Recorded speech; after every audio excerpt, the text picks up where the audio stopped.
Que le seul vrai Dieu vivant vous bénisse abondamment au nom magnifique et inégalable de Jésus-Christ, notre médiateur qui est assis à la droite de Dieu et qui intercède pour nous.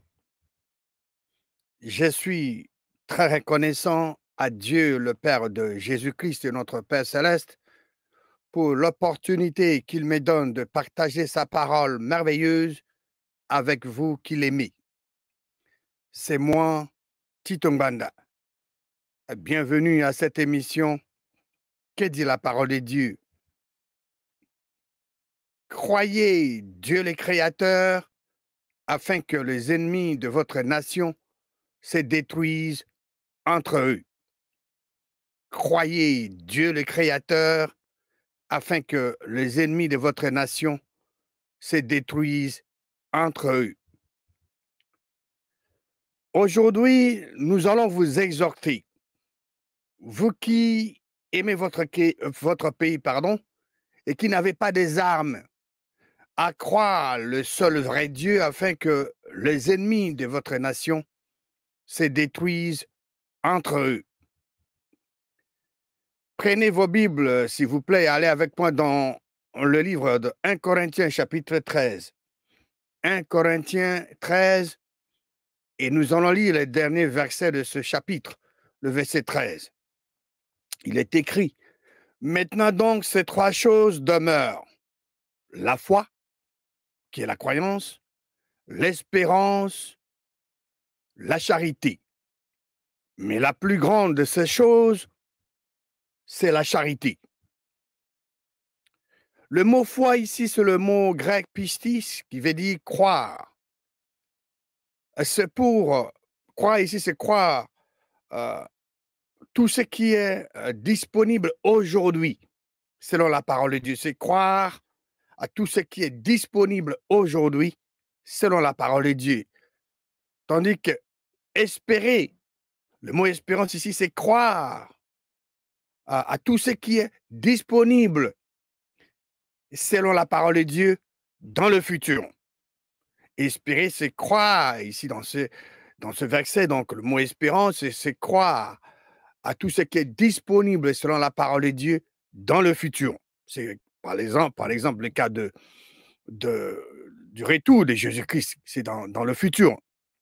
Et le mot charité, et c'est le mot agapé, le mot grec agapé, qui est l'amour de Dieu dans l'intelligence renouvelée en manifestation. Donc, je venais de dire que le mot foi, c'est le mot grec pistis, et qui veut dire croire, c'est croire tout ce qui est disponible aujourd'hui selon la parole de Dieu.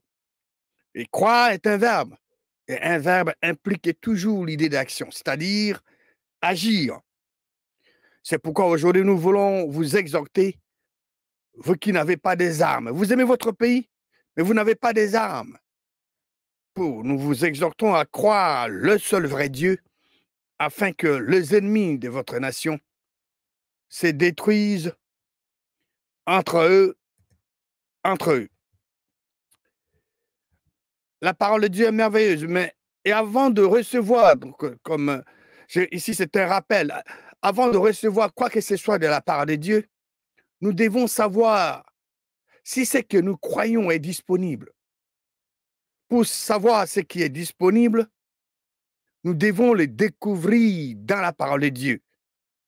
Donc, Dieu l'a déjà fait dans sa parole, ou Dieu l'a promis dans sa parole. C'est ce qui est disponible. Je reprends, ce qui est disponible et ce qui est déclaré dans la parole de Dieu. C'est une promesse de Dieu ou ce que Dieu a déjà accompli dans sa parole. Et une fois que ce qui est disponible est trouvé dans la parole de Dieu, nous pouvons croire. C'est-à-dire que nous pouvons prier, nous pouvons prendre des actions appropriées afin que ce que Dieu a promis puisse s'accomplir.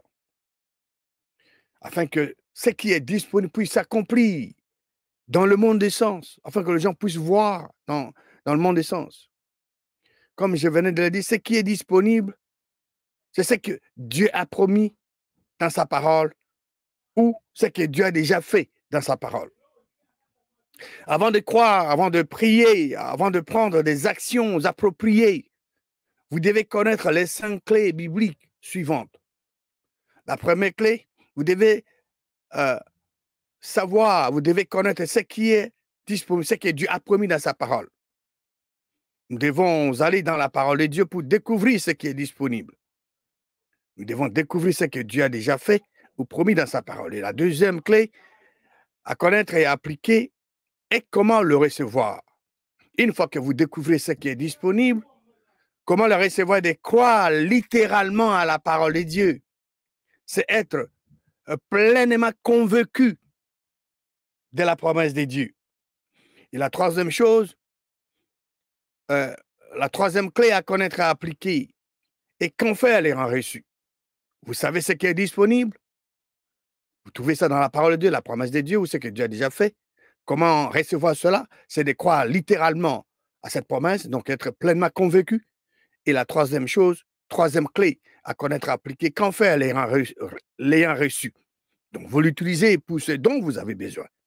La quatrième clé à connaître et à appliquer est que le besoin et les désirs doivent être parallèles ou en harmonie. Et la cinquième clé, le pouvoir de Dieu est égal à son vouloir. Ce que Dieu veut, il peut l'accomplir. Donc, nous devons reconnaître que Dieu est non seulement capable, mais veut accomplir chaque promesse énoncée dans sa parole. Donc, c'est disponible, selon la parole de Dieu, de croire ou de prier Dieu le Créateur afin que les ennemis de votre nation puissent se détruire, puissent se détruire entre eux. Pourquoi devez-vous prier afin que les ennemis de votre nation se détruisent entre eux? Parce que vous voulez que Dieu de justice soit impliqué dans la situation de votre nation en déployant sa puissance infinie pour confondre les injustes et ceux qui veulent vous dominer ou ceux qui sont en train de tuer les innocents. Vous qui n'avez pas des armes, vous pouvez prier le seul vrai Dieu. Pourquoi prier? Parce qu'il y a de la puissance dans la prière. La prière fervente du juste a une grande efficacité, comme cela est mentionné dans le livre de Jacques, chapitre 5, versets 17 et 18. Parce qu'il n'y a pas de justice sur cette terre. Le plus fort domine sur le faible. C'est pourquoi nous voulons que Dieu le Créateur soit impliqué dans la situation de votre nation. Mais ce que vous devez savoir est que personne, alors personne sur cette terre, ne peut vous empêcher de parler de votre situation ou celle de votre nation avec le Dieu de justice. En lui, remercions d'exercer ce jugement sur vos ennemis et sur les ennemis de votre nation et de votre peuple. Dieu, le Créateur, est le juste juge. Il ne fait point exception de personne. Avant de prier pour vos propres besoins ou pour le besoin de votre nation, je voudrais que vous puissiez appliquer les 5 clés bibliques que je viens de juste de partager. C'est pour vous permettre de recevoir quoi que ce soit de Dieu selon sa parole. Vous qui n'avez pas des armes et qui aimez votre pays, votre nation, votre arme efficace et puissante est la prière. C'est quoi la prière? La prière est un cri ou une demande de l'homme à Dieu le Créateur. Comme vous le savez, Dieu le Créateur ne prie jamais, mais les hommes prient. Nous prions. Les hommes et les femmes prient afin que Dieu le Créateur puisse leur donner ce dont ils ont besoin. Les gens prient afin que Dieu puisse pourvoir à leurs besoins. Prier, c'est prendre le seul vrai Dieu au mot ou à ce qu'il a dit, fait ou promis dans sa parole. Pour savoir ce que le vrai Dieu a dit, fait ou promis, nous devons lire et étudier la parole de Dieu. Sans la connaissance exacte de la parole de Dieu, il est difficile à une personne de prier correctement selon la volonté du seul vrai Dieu. Les prières de gens ne sont pas souvent exaucées par le seul vrai Dieu parce qu'ils ne prient pas selon sa volonté. La Bible est, et non pas peut-être, la Bible est la parole et la volonté révélée de Dieu. Pourquoi devons-nous adresser, adresser nos prières au seul et unique vrai Dieu contre les ennemis de votre pays? Parce que vous devez savoir que nous ne luttons pas contre la chair et le sang, comme la parole de Dieu le dit dans Éphésiens chapitre 6, verset 12. Nous ne luttons pas contre la chair et le sang, mais contre les esprits diaboliques. Notre lutte, ou mieux encore, notre compétition n'est pas physique, mais elle est plutôt spirituelle. Pourquoi devons-nous adresser nos prières au seul et unique vrai Dieu contre les ennemis de notre nation? Parce que Dieu, le Créateur, peut faire infiniment au-delà de tout ce que vous demandez ou pensez. Le seul vrai Dieu peut aller infiniment au-delà de ce que vous demandez ou pensez. Cela est dit dans le livre d'Éphésiens, le livre des Éphésiens chapitre 3, verset 20. Or, à celui qui peut faire, par la puissance qui agit en nous, infiniment au-delà de tout ce que nous demandons ou pensons. Si Dieu, le Créateur, pouvait faire au-delà de tout ce que nous demandons ou pensons, ce serait fantastique, n'est-ce pas? Mais ce n'est pas ce que dit la parole de Dieu. La parole de Dieu dit que Dieu peut faire infiniment au-delà de tout ce que nous demandons ou pensons. C'est une des raisons pour laquelle nous faisons connaître à Dieu, les créateurs, nos besoins. Et c'est l'une des raisons aussi que nous vous exhortons à aller, vous qui n'avez pas des armes, à aller au Père et exposer la situation de votre nation, de votre propre, de vos besoins personnels aussi à Dieu, les créateurs. Il est fidèle et juste pour pourvoir à tous vos besoins. Nous prions Dieu, les créateurs, en lui faisant connaître nos besoins, c'est-à-dire ce que nous manquons. Lisons Philippiens, chapitre 4, Philippiens 4, et nous allons lire le verset 6. Ne vous inquiétez de rien, mais en toute chose, faites connaître vos besoins à Dieu par de prières et de supplications avec des actions de grâce. La parole de Dieu dit, ne vous inquiétez de rien. Nous ne devons pas nous inquiéter de la situation de notre pays, mais nous devons plutôt faire connaître les besoins de notre pays, de notre nation, à Dieu, le Créateur. Comment allons-nous faire connaître nos besoins à Dieu? Le verset nous donne les détails. Nous n'avons pas à deviner, mais le verset 6 de Philippiens 4 nous dit comment nous devons le faire. La parole de Philippiens 4, 6 nous dit de faire connaître nos besoins à Dieu, pas de prière. C'est Dieu le Créateur, par nos prières, pas de prière, pardon, et de supplication avec des actions de grâce. Nous faisons connaître à Dieu le Créateur ce qui nous manque, ce que notre nation manque. Prenons le cas de la RDC. La RDC manque la paix. Il y a plusieurs besoins. L'intégrité territoriale de la RDC est menacée. Ça, c'est un besoin. Quand nous prions, nous devons prier selon la volonté du seul vrai Dieu et avec croyance. Une fois que vous découvrez ce qui est disponible dans la parole de Dieu, Dieu l'a garanti. Tout ce que vous devez faire, c'est être pleinement convaincu, vous devez croire. Et en priant, vous devez prier selon la volonté du vrai Dieu, avec croyance. C'est ce que Jésus-Christ a dit dans le livre de Marc, dans l'évangile de Marc, chapitre 11, verset 24. Et Jésus-Christ a dit, c'est pourquoi je vous dis, tout ce que vous demanderez en priant, croyez que vous l'avez reçu et vous le verrez s'accomplir.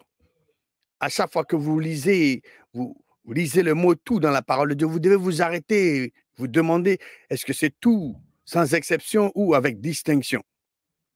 Ici, c'est tout avec distinction. Tout ce que vous demanderez en priant, selon la parole de Dieu, en croyant que vous l'avez reçu, vous le verrez s'accomplir. Voilà l'exactitude de la parole de Dieu. Dans l'évangile de Matthieu, chapitre 21, au verset 22, Jésus-Christ utilise ce mot tout une fois de plus. Tout ce que vous demanderez avec croyance, par la prière, vous le recevrez. Tout ici, c'est tout selon la parole de Dieu. Tout avec distinction. Tout selon la parole de Dieu. Tout ce que vous demanderez avec croyance, par la prière, vous le recevrez. Tout ce que vous demanderez avec croyance, selon la parole de Dieu, par la prière, vous le recevrez. Nous devons prier selon la volonté du seul vrai Dieu. Si nous voulons que Dieu, le Créateur, nous écoute, nous devons prier selon sa parole. Pour recevoir quoi que c'est quelque chose de Dieu, nous devons découvrir si cela est disponible à partir de la parole de Dieu. Parfois, Dieu l'a promis ou Dieu l'a déjà accompli dans sa parole. Nous devons découvrir si Dieu l'a promis ou fait dans sa parole. Allons dans le livre de 1 Jean, chapitre 5. 1 Jean, chapitre 5. Disons le verset 14 et 15. Nous avons auprès de lui, nous avons auprès de Dieu, le Créateur, cette assurance que si nous demandons quelque chose selon sa volonté, si nous demandons quelque chose selon la volonté de Dieu, le Créateur, Dieu le Créateur nous écoute. Et si nous savons que Dieu le Créateur nous écoute, quelque chose que nous demandions, nous savons que nous possédons la chose que nous lui avons demandé, que nous avons demandé à Dieu le Créateur. Donc, nous savons que nous possédons la chose que nous avons demandé à Dieu le Créateur. Pour prier selon la volonté de Dieu, il faut que la parole, qui est la volonté de Dieu, habite en nous richement. Quand on sait ce que la parole de Dieu dit sur tel ou tel sujet, nous pouvons agir sur ce mot et obtenir le résultat souhaité.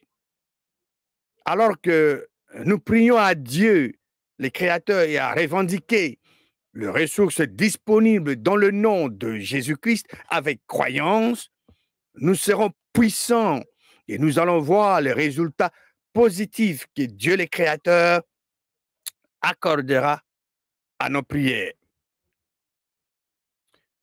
Voyons dans la parole de Dieu un exemple de ce qui est disponible, ce que Dieu a déjà fait dans sa parole pour une nation. Vous pouvez prier afin que Dieu exerce, par exemple, ses jugements contre les ennemis de votre pays et de votre peuple. Le roi Josaphat l'avait fait. Alors, dans le livre de 2 Chroniques, chapitre 20, 2 Chroniques 20, vous pouvez lire ce chapitre en entier, vous serez grandement bénis, vous serez édifiés. Verset 10, après avoir été informé que 3 nations se sont concertées pour attaquer Juda, Josaphat est allé au Père, à l'Éternel Dieu, il a exposé la situation. Et ici, voyons ce que le roi Josaphat dit à Dieu, verset 10. Maintenant, voici les fils d'Amon, il cite les noms de ses ennemis. Maintenant, voici les fils d'Amon et de Moab et ceux de la montagne de Séhir, chez lesquels tu n'as pas permis à Israël d'entrer quand il venait du pays d'Égypte, car il s'est détourné d'eux et ne les avait pas détruits. Les enfants d'Israël, Dieu ne les avait pas permis de détruire ces nations. Est-ce que c'est votre pays qui avait commencé à détruire vos ennemis d'aujourd'hui? Ou ce sont eux qui se sont concertés contre votre nation? Si vous ne les avez pas attaqués en premier lieu, mais ils se sont ligués pour vous détruire, Vous pouvez exposer cela à Dieu le Créateur afin qu'il exerce ce jugement sur eux, comme l'a fait le roi Josaphat. C'est déjà disponible. Dieu l'a déjà fait. Dieu l'a mis dans la parole de Dieu pour que nous puissions découvrir et croire et prendre des actions. Verset 11, 2 Chroniques, chapitre 20, verset 11. Les voici qui nous récompensent en venant nous chasser de ton héritage dont tu nous as mis en possession. Qui vous a fait naître dans votre pays? Qui vous a donné la terre qui est la vôtre dans votre pays? C'est Dieu le Créateur, n'est-ce pas? Verset 12. Ô notre Dieu, n'exerceras-tu pas tes jugements sur eux? Car nous sommes sans force devant cette multitude nombreuse qui s'avance contre nous, et nous ne savons que faire. Mais nos yeux sont sur toi. Le roi Josaphat a dit à Dieu le Créateur, ô notre Dieu, n'exerceras-tu pas tes jugements sur eux? Lisons maintenant le verset 13 à 18. Tout Juda se tenait debout devant l'Éternel, avec leurs petits-enfants, leurs femmes et leurs fils. Donc, l'unité, ils étaient tous d'accord, en commun accord. Tout le monde était uni dans ce but. Verset 14. Alors, l'Esprit de l'Éternel saisit au milieu de l'assemblée Jachaziel, fils de Zacharie, fils de Benadja, fils de Zéer, fils de Matania, lévite d'entre le fils d'Asaph. Et Zachaziel dit, soyez attentifs, tout Juda et habitants de Jérusalem, et toi, roi Josaphat, ainsi vous parle l'Éternel. C'est l'Éternel qui parle. Ne craignez point et ne vous effrayez point devant cette multitude nombreuse, car ce ne sera pas vous qui combattrez, ce sera Dieu, le Créateur. À chaque fois que le vrai Dieu parle, le Dieu tout-puissant, le Créateur, il dit toujours à ses enfants, ne craignez point, n'ayez pas peur, ne vous effrayez point. C'est ce qu'il a dit ici. Verset 16. Demain, descendez contre eux. Ils vont monter par la colline de Tits. Il donne même les détails. Et vous les trouverez à l'extrémité de la vallée, en face du désert de Jéruel. Verset 17. Vous n'aurez point à combattre en cette affaire. Présentez-vous, tenez-vous là, et vous verrez la délivrance que l'Éternel vous accordera. Juda et Jérusalem, ne craignez point et ne vous effrayez point. Deuxième fois, c'est l'établi. Sortez à leur rencontre et l'Éternel sera avec vous. Verset 18. Josaphat s'inclinant le visage contre terre, et tout Juda et les habitants de Jérusalem tombèrent devant l'Éternel pour se prosterner en sa présence. Ils étaient bénis de la réponse que Dieu avait donnée par le canal de ses prophètes. Et les résultats de cette prière étaient spectaculaires. Lisons le verset 22 à 25 de 2 Chroniques, chapitre 20. Au moment où l'on commençait, ils ont reçu les instructions, qu'est-ce qu'ils devaient faire? Mais il est dit au verset 22, au moment où l'on commençait les chants et les louanges, l'Éternel plaça une embuscade contre le fils d'Ammon et des Moab et ceux de la montagne de Séir qui étaient venus contre Juda. Et ils furent battus, les trois nations. Comment? Nous allons lire. Verset 23. Les fils d'Ammon et des Moab se jetèrent sur les habitants de la montagne de Séir pour les dévouer par interdit et les exterminer. Donc, les deux nations ont exterminé Séir, donc l'autre nation, la troisième nation. Et quand ils ont eurent fini avec les habitants de Séir, ils s'aidèrent les uns les autres à se détruire. Quand ils ont les deux nations, les fils d'Ammon et de Moab, quand ils ont fini à exterminer Séir, ils se sont exterminés entre eux-mêmes. Verset 24. Lorsque Juda fut arrivé sur la hauteur d'où l'on aperçoit le désert, il regardait du côté de la multitude et voici, c'était des cadavres étendus à terre et personne n'avait échappé. Verset 25. Josaphat et son peuple allaient prendre leur dépouille.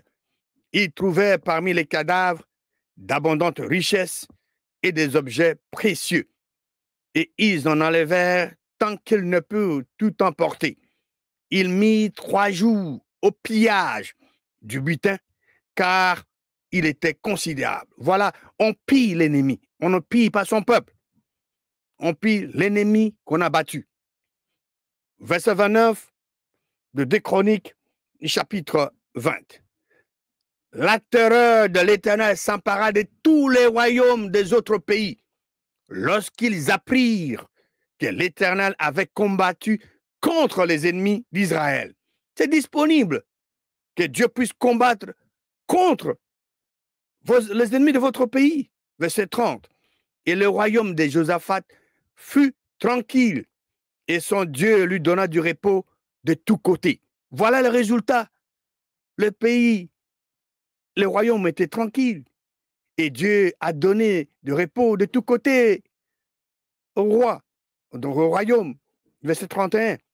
Josaphat régna sur Juda. Il avait 35 ans lorsqu'il devint roi et il régna 25 ans à Jérusalem. Sa mère s'appelait Azouba, fille de Chichi. Verset 32. Il marcha dans la voie de son père Asa et ne s'en détourna point, faisant ce qui est droit aux yeux de l'Éternel. Vous savez, bien-aimés de Dieu, Psaume 33, verset 10 dit que l'Éternel, Jéhovah, renverse le dessein des nations. Il anéantit les projets de peuple. Les gens ont comploté contre vous, contre votre pays, contre votre nation. Vous n'avez pas des armes, mais vous avez une arme puissante. La prière authentique. Allez au Père au nom de Jésus-Christ, l'invitant à s'impliquer dans la situation pour que les ennemis de votre nation puissent se détruire entre eux ou entre elles, que ces nations se détruisent entre elles. Nous avions commencé notre intervention avec 1 Corinthiens chapitre 13, verset 13. Maintenant, donc, ces 3 choses demeurent, la foi, la croyance, l'espérance, la charité. Mais la plus grande de ces choses, c'est la charité. Et la charité ne fait pas de mal à quelqu'un, à son prochain. Donc, nous, ici, nous devons croire pour tout ce qui est disponible aujourd'hui selon la parole de Dieu. Nous venons de lire dans 2 Chroniques, chapitre 20, ce que Dieu a fait pour Juda et Josaphat et Juda. Nous pouvons croire pour que Dieu aussi puisse intervenir afin que les nations qui attaquent votre pays, ou bien les ennemis de votre nation, puissent se détruire entre eux. Dieu avait permis que les 3 nations, les ennemis de Juda, se détruisent entre elles. Nous pouvons croire à Dieu afin qu'il accomplisse pour nous ce qu'il a promis dans sa parole ou ce qu'il a déjà fait dans sa parole. Cela est disponible. Que Dieu, le Créateur, vous bénisse abondamment au nom puissant et victorieux de Jésus-Christ.